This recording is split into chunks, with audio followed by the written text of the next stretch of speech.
ප්‍රේමාන්තේනි අද දවසේ යොහාන් 8 වෙනි පරිච්ඡේදයේ එන අනාචාර ස්ත්‍රී පිළිබඳව කතාවමයි මම කතා කරන්නේ. විවිධ වෙච්ච මාතෘකා ඔස්සේ කිහිපයක් ඔස්සේ මා මේ කාරණාවම කතා කරා. අදත් කතා කරනවා ඒ කාරණාව. ඔබ දකිනවා මේ අනාචාර ස්ත්‍රිය යේසුස් වහන්සේ ළඟට රැගෙන ආපු කල්ලිය ගලුත් අරගෙන ඒ සියලු ගල් මුගුරු ඔක්කොම අරගෙන ආවේ යේසුස් වහන්සේව වරදටපත් කරන්න. හැබැයි මේ කල්ලිය මේ ස්ත්‍රිය රැගෙන ආවේ කාලඟටද අප ස්වාමී වූ යේසුස් ක්‍රිස්තුස් වහන්සේ ළඟට.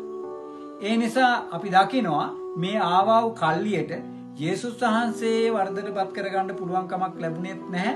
ඒ වගේ මේ අනාචාර ස්ත්‍රියට ගල් ගහන්න අවස්ථාවක් ලැබුණෙත් නැහැ. ඒ නිසා ප්‍රේමවන්තිනි මෙහිදී අපි එක්තරා දෙයක් දකිනවා. දුර්වලයා එහෙම නැත්නම් වරදටපත් වෙච්ච කෙනෙක්, පාපයෙන්ටපත් වෙච්ච කෙනෙක්, රෝගී භාවයටපත් වෙච්ච කෙනෙක්, මානසික රෝගියකින් සිටිනා වූ කෙනෙක් යේසුස් වහන්සේ වෙත රැගෙන යන්නට ඔබ රැගෙන යන්නේ නම් එහිදී ඒ දුර්වලයා, ඒ මානසික රෝගයෙන් පෙළෙන්නා, එහෙම නැත්නම් ඒ පෞකාර ස්වභාවයටපත් වෙ සිටිනා එලෙස ඒ ගත කරන ජීවිතය හාත්පසින්ම වෙනස් වෙච්ච ස්ථානයකට, වෙනස් වෙච්ච තලයකට ජීවිත පරිවර්තනයක් ඇති වෙනවා. ඒ නිසා අප යේසුස් ක්‍රිස්තුස් වහන්සේ සරණ යන කෙනෙකුට අවංකවම සැබෑ සාමයක්, සැබෑ විමුක්තියක්, සැබෑ ජීවිතයක් බවට පත් වෙනවා. මේ ස්ත්‍රියටත් ඒ දේම ලැබුණා. උන්වහන්සේ සරණ යමින් උන්වහන්සේගේ රාජ්‍යයේ කෙලවරක් නැති රාජ්‍යයට ගමන් කරන්නට මේ තැනැත්තිය වාසනාවන්තයක් වුණා.